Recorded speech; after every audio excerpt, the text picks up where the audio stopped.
What's the meaning of Congregationalism?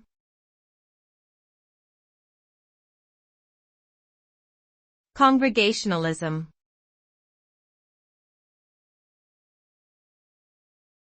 Congregationalism.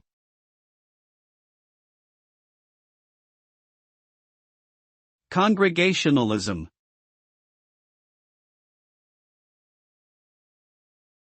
Congregationalism.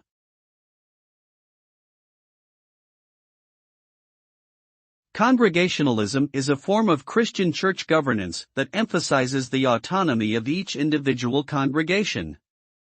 The term refers to the belief that each local church should govern its own affairs independently of any outside authority, including regional or national denominational organizations or hierarchies.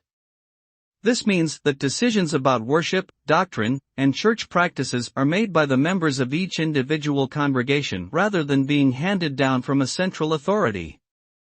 As a result, Congregationalist churches tend to be relatively decentralized and democratic in their decision-making processes.